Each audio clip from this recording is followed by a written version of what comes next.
Hello students, welcome to class. जैसा कि आप सभी लोग जानते हैं कि हमने इम्पोर्टेंट क्वेश्चन की सीरीज स्टार्ट कर रखी है, जिसमें हम हर चैप्टर के इम्पोर्टेंट क्वेश्चन करने वाले हैं जो आपके एग्जाम के लिए बहुत ज़्यादा इम्पोर्टेंट हो जाते हैं। तो आज हम उसी सीरीज को आगे बढ़ाते हुए कंट्रोल एंड कोऑर्डिनेशन के मोस्ट इंपोर्टेंट क्वेश्चन करने जा रहे हैं, जो आपको एग्जाम में 5 नंबर में भी देखने को मिल सकते हैं। तो चलिए स्टार्ट करते हैं पहले क्वेश्चन से। और पहला क्वेश्चन आपके पास यहाँ पे गिवन है और बहुत ज्यादा इंपॉर्टेंट क्वेश्चन ये आपको देखने को मिल सकता है। 3 नंबर में भी आ सकता है और 2-3 का ऐसे पार्ट बना के 5 नंबर में भी आपको ये देखने को मिल सकता है। A squirrel is in scary situation. Its body has to prepare for either fighting and running away. State the immediate change that take place in its body so that squirrel is able to either fight or run. क्या है, उसको कुछ गिलहरी है एक जो बहुत ही scary situation में फंसी हुई है। उसकी बॉडी को प्रिपेयर होना है कि वो या तो वहां से भाग जाए या वो उसके लिए फाइट करे उस सिचुएशन के लिए। तो ऐसा करने के टाइम पे उसकी बॉडी में क्या क्या अचानक से चेंजेज होंगे और जिसकी वजह से वो फाइट और रन के लिए क्या उसके एबल हो सके। तो चलिए देखते हैं इसका आंसर क्या होगा। इतना हम सभी को पता है कि जब भी हम स्ट्रेस की सिचुएशन में होते हैं, ड्रे भी होते हैं, फियर की सिचुएशन में होते हैं, तो हमारी बॉडी से कौन सा हार्मोन रिलीज होता है? वो होता है एड्रेनलिन हार्मोन। जो कहाँ से होता है? वो होता है एड्रेनल ग्लैंड से रिलीज होता है। जो एड्रेनलिन हार्मोन है वो क्या करता है, जैसे किडनी के ऊपर एक कैप सी बनी होती है, वो होती है एड्रेनल ग्लैंड। वहां से वो रिलीज होता है और वो क्या करेगा, रिलीज होने के बाद आराम आराम से वो हार्ट के पास जाएगा। हार्ट के पास जाने के बाद वो लंग्स के पास जाएगा, ऐसे ऐसे पूरी बॉडी में वो फैल जाएगा। ठीक है, ये हम जब हम इसकी थ्योरी कर रहे थे इस चैप्टर की, उस टाइम पे भी हमने ये क्वेश्चन किया था। उसके बाद क्या होगा, जैसे ही वो हार्ट के कॉन्टेक्ट में आएगा, हार्ट को वो इशारा कर देगा, ऑर्डर कर देगा कि भाई जल्दी जल्दी पंप करो ब्लड को। ब्लड जितना जल्दी पंप होगा उतना जल्दी हमारी बॉडी के अंदर ग्लूकोज फैलेगी और उतना ही जल्दी हमारी बॉडी में क्या होगा, एनर्जी आएगी। और क्या होता है, लंग्स को वो ऑर्डर देता है कि जल्दी जल्दी ब्रीदिंग की साइकिल को बढ़ाइए। ब्रीदिंग की साइकिल को बढ़ाने को क्यों बोलता है? ताकि ऑक्सीजन लेवल हमारी बॉडी के अंदर ज्यादा हो सके, और जितना ज्यादा ऑक्सीजन लेवल हमारी बॉडी में होगा उतना ही ग्लूकोज हमारी बॉडी के अंदर क्या होगा, ऑक्सीडाइज होगा, और जिसकी वजह से हमें क्या मिलती है, एनर्जी मिलती है। ये हमें सभी को पता है। तो इस ऐसा करने से क्या हो जाता है, फिर आराम आराम से वो लेग्स के पास जाता है और उसको भागने के लिए क्या करता है, उत्साहित करता है। तो चलिए देख लेते हैं कौन कौन से चेंजेस वहां पे होते हैं। क्या करता है, रेगुलेट करता है ब्रीदिंग को, हार्ट बीट साइकिल को, और ब्लड प्रेशर को भी रेगुलेट करता है, क्योंकि जल्दी जल्दी पंप कराता है तो ब्लड प्रेशर एकदम से बढ़ जाता है। और मेटाबॉलिज्म, कार्बोहाइड्रेट, कार्बोहाइड्रेट को क्या है, ग्लूकोज। ग्लूकोज का जैसे ही मेटाबॉलिज्म होगा, जैसे ही उसका ऑक्सीडेशन होगा, तभी क्या होगी, बॉडी में एनर्जी ज्यादा आएगी। ये हम 6 चैप्टर में पढ़ के आ चुके हैं। 6th है, 5th है, वो लाइफ प्रोसेस वाले चैप्टर में हम ये देख के आ चुके हैं। It is secreted in large amount when person is frightened. जब भी कोई इंसान डरा हुआ होता है उस टाइम पे एड्रेनलिन हार्मोन ज्यादा रिलीज होता है स्ट्रेस की सिचुएशन में। और दूसरा क्या चीज है, it increase heart beat. Heart को ऑर्डर दिया था उसने, हार्ट बीट को बढ़ा दिया, ब्रीदिंग बढ़ गई, ब्लड प्रेशर भी बढ़ जाता है, ज्यादा ग्लूकोज बॉडी के अंदर क्या होने लग जाता है, फ्लो होने लग जाता है। और ये क्या करता है, उसके लिए फाइट सिचुएशन में हेल्प करता है, या फिर फ्लाइट भी वो करना चाहते हो, रन करना चाहते हो, उस सिचुएशन में भी क्या करता है, ये हेल्प वहां पे करता है। ठीक है, ये था पहला क्वेश्चन। तो चलिए हम दूसरा क्वेश्चन देख लेते हैं। बहुत ही ज्यादा बहुत इंपॉर्टेंट क्वेश्चन ये यहाँ पे बन जाता है, और ये सारे क्वेश्चन लगभग आपके प्रीवियस ईयर में भी आए हुए हैं। तो चलिए देख लेते हैं क्या क्वेश्चन ये है। Why is chemical communication better than electrical impulses as mean of communication between cells in multicellular organisms?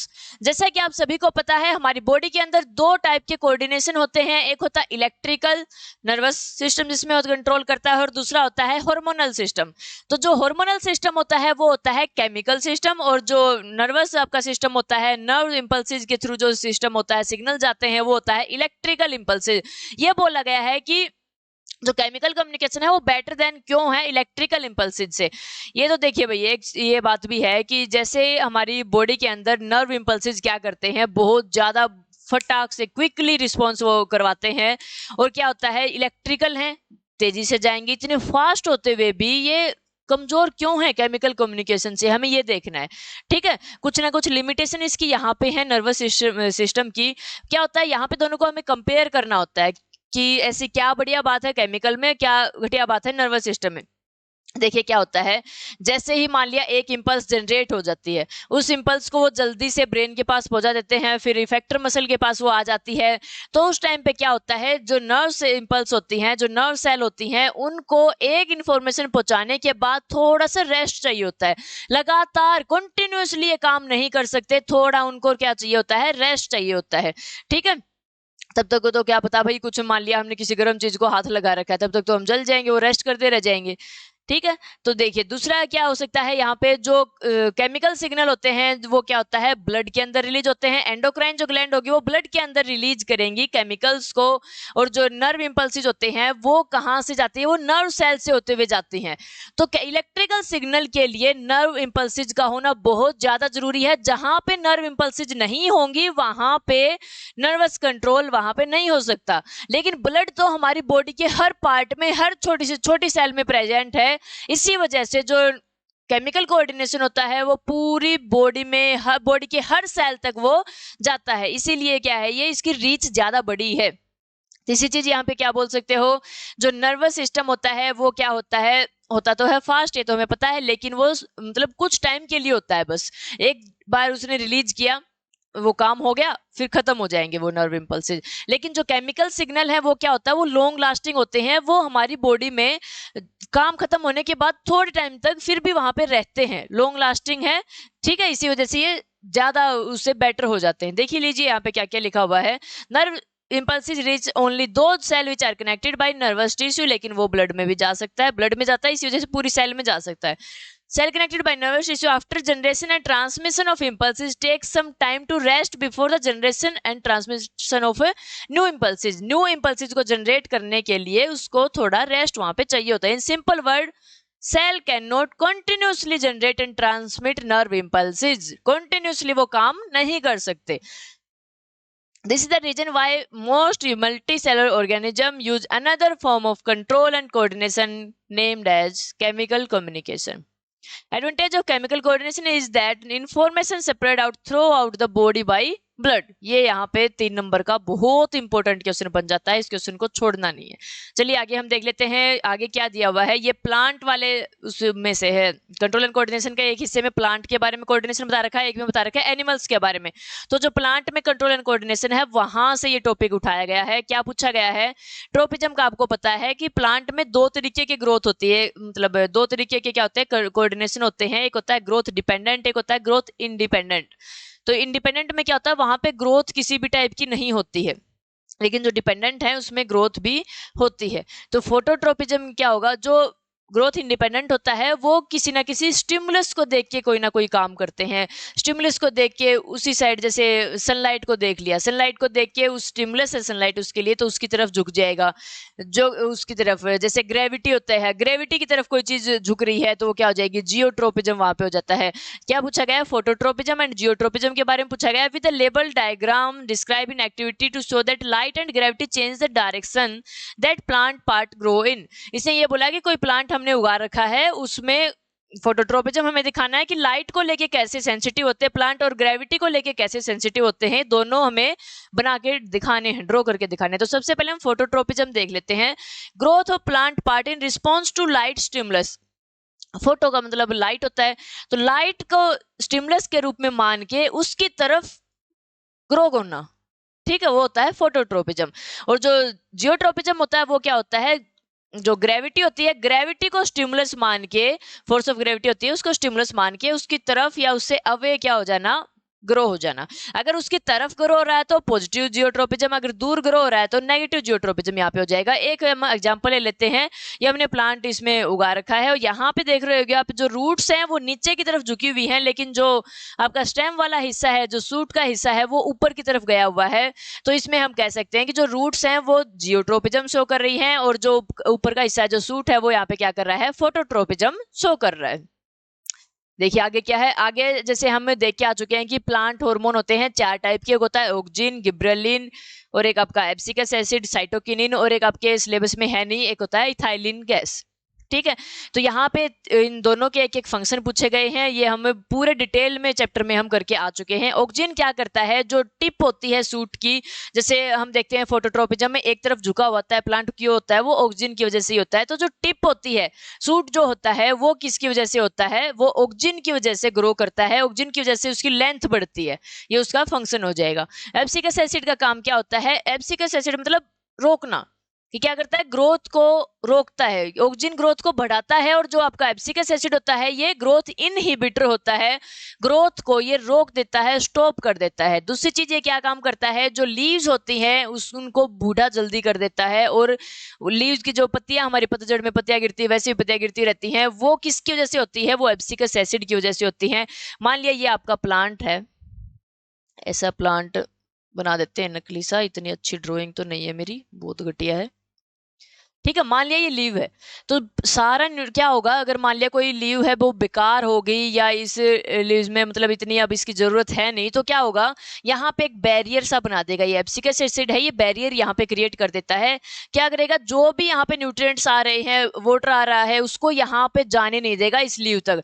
ऐसे ही जो लीव दूसरी लीव से क्या आ रहा है, खाना आ रहा है, उस खाने को यहाँ से आगे नहीं जाने देगा, इसको खाना पानी कुछ मिलेगा ही नहीं लीव को, तो क्या होगी, कुछ टाइम के बाद ये अपने आप मुरझा के नीचे गिर जाएगी। तो एब्सिकस एसिड का ये काम होता है, सारे उल्टे काम करेगा ये। जैसे क्लोजिंग ऑफ स्टोमेटा में भी ये हेल्प करता है, स्टोमेटा को क्या करता है, ये बंद करने में हेल्प करता है, ठीक है। ये आपके दोनों के क्या हो गए, यहाँ पे यूजेज यहाँ पे देख लिया हमने, फंक्शन देख लिया।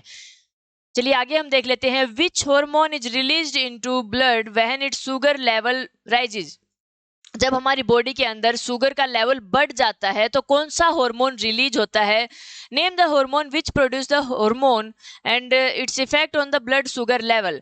क्या बोला है इसने, यहाँ जैसे हमारी बॉडी में क्या होता है, हम किसी मतलब कुछ बंदों को क्या होती है, शुगर होती है, तो उस टाइम पे क्या होगा, वो डिजीज हो जाती है, किसकी वजह से, ज्यादा हम मीठा खा लेते हैं, ज्यादा शुगर इनटेक वो कर लेते हैं, लेकिन जो पेनक्रियाज जो ग्लैंड है वो इंसुलिन हार्मोन को रिलीज नहीं कर पाती। अब हम देखते हैं इंसुलिन हार्मोन के फंक्शन क्या है यहाँ पे, और किसकी वजह से हमारी बॉडी में जो ब्लड का जो शुगर लेवल है वो कंट्रोल होके रहता है, क्यों रहता है। देखिए, एक हार्मोन होता है, एक ग्लैंड है हमारी पैनक्रियाज ग्लैंड, जो क्या है, एंडोक्राइन ग्लैंड भी है, एक्सोक्राइन ग्लैंड भी है, जो डाइजेशन में भी हेल्प करती है, जो हार्मोनल सिस्टम में भी हेल्प करती है। तो पैनक्रियाज ग्लैंड क्या करती है, जैसे ही हमारी बॉडी के अंदर ग्लूकोज लेवल इंक्रीज हुआ, शुगर लेवल इंक्रीज हुआ, मान लिया हमने कुछ मीठा खा लिया, तो उस टाइम पे क्या होता है, पैनक्रियाज को पता चल जाता है कि यहाँ पे कुछ ना कुछ गड़बड़ चल रही है, ब्लड के अंदर शुगर कुछ ज्यादा लग रही है, इतनी शुगर होनी नहीं चाहिए थी।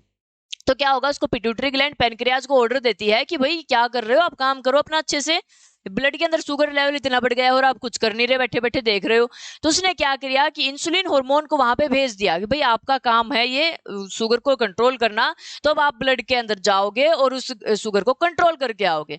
इंसुलिन हार्मोन गया ब्लड के अंदर और उसने क्या कर दिया, बाकी जो सेल्स हैं उनको ऑर्डर दे दिया कि भाई जल्दी जल्दी से इस शुगर का यूज करिए, वरना ब्लड के अंदर ज्यादा शुगर हो गई है, खतरनाक हो सकती है।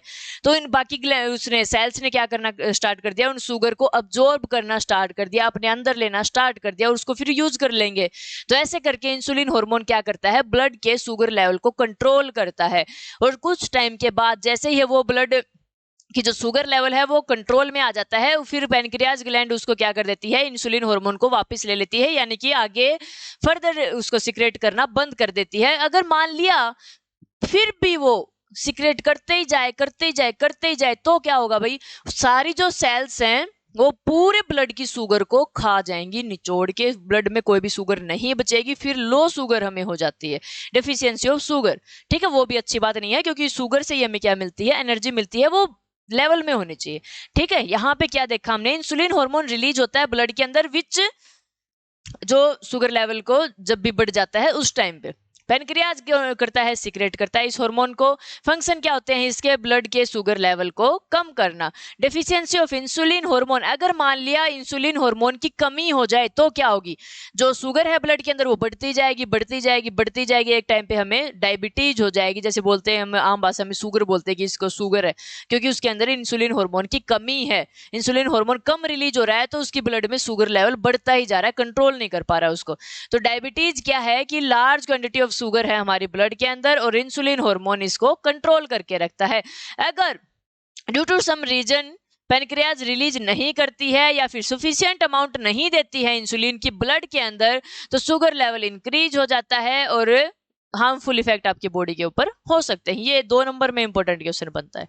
ठीक है, ऐसे ही एक क्वेश्चन है, थायराइड ग्लैंड कौन सा हार्मोन रिलीज करती है? थायरोक्सिन करती है, और वो किस डिजीज को कंट्रोल करने में हेल्प करता है? वो करता है गोइटर को।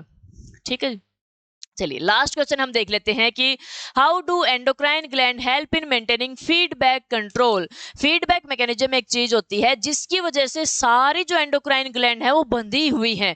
अब क्या पता पैनक्रियाज को कैसे पता चला कि जो आपकी बॉडी के अंदर जो ब्लड है वो ज्यादा हो गया, ब्लड शुगर है वो ज्यादा हो गई है और उसने इंसुलिन हार्मोन को रिलीज कर दिया। अब उसको कैसे पता चला कि जो ब्लड शुगर है वो कम हो गई है, अब इसको वापस ले लो। ये सारी चीजें होती है फीडबैक मैकेनिज्म के अंडर आती है।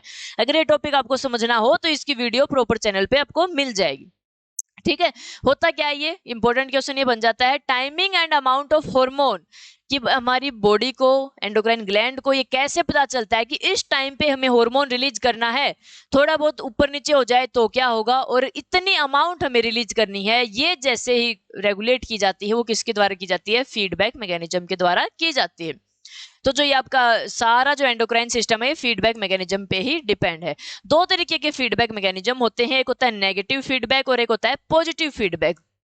पॉजिटिव और नेगेटिव में डिफरेंस क्या है? देखिए, नेगेटिव का मतलब होता है उल्टा काम होना। जैसे हम क्या कर रहे हैं, पेनक्रियाज इंसुलिन हार्मोन को रिलीज करते जा रही है। इंसुलिन की अमाउंट तो क्या हो रही है? बढ़ रही है, लेकिन इंसुलिन की हार्मोन की जो अमाउंट है वो बढ़ने की वजह से जो ब्लड शुगर है वो डिक्रीज हो रही है। दोनों उल्टे काम हो रहे हैं, एक चीज बढ़ रही है तो एक चीज घट रही है। तो ये नेगेटिव चीज वहां पे हो रही है, इंसुलिन हार्मोन रिलीज होने की वजह से नेगेटिव चीज हो रही है, इसी वजह से इसको हम बोलते हैं नेगेटिव फीडबैक।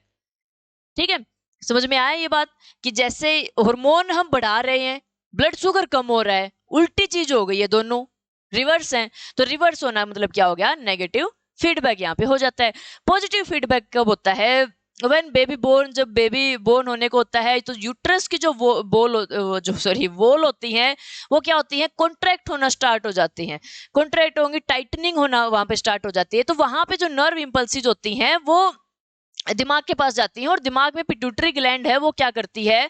ऑक्सीटोसिन हार्मोन को रिलीज करती है। जैसे ही वहां पे कॉन्ट्रैक्शन, जितना कॉन्ट्रैक्शन बढ़ता जाएगा उतना ऑक्सीटोसिन हार्मोन रिलीज होता जाएगा। और इसका एक उल्टा काम भी हो गया। देखिए, पॉजिटिव चल रहा है, यहाँ पे कॉन्ट्रैक्शन हुआ, ऑक्सीटोसिन हार्मोन रिलीज हुआ, ज्यादा रिलीज हुआ। और ऑक्सीटोसिन हार्मोन का भी यही काम होता है, कॉन्ट्रैक्शन को बढ़ाना। ऑक्सीटोसिन हार्मोन रिलीज हुआ, कॉन्ट्रैक्शन और ज्यादा बढ़ गया, कॉन्ट्रैक्शन बढ़ गया, ऑक्सीटोसिन हार्मोन ज्यादा रिलीज हुआ, हार्मोन रिलीज हुआ, कॉन्ट्रैक्शन और बढ़ गया। दोनों एक ही लाइन में काम कर रही हैं। हार्मोन के रिलीज होने की वजह से कॉन्ट्रैक्शन बढ़ रहा है, कॉन्ट्रैक्शन के रिलीज होने की वजह से हार्मोन रिलीज हो रहा है। तो दोनों एक ही डायरेक्शन में वहां पे काम कर रही हैं, तो यहाँ पे ये हो जाएगा पॉजिटिव फीडबैक। अगर दोनों अलग अलग डायरेक्शन में काम करते तो क्या हो जाता है? Negative feedback. आई होप आपको यहाँ तक समझ में आया होगा। अगर समझ में ना आया हो तो आप कमेंट सेक्शन में बता सकते हो, हम फिर से क्वेश्चन को कर लेंगे। ठीक है, तो आज के लिए बस इतना ही। आगे हम ऐसे ही बाकी चैप्टर्स के इंपॉर्टेंट क्वेश्चन कर लेंगे। तो चलिए मिलते हैं आपसे नेक्स्ट वीडियो।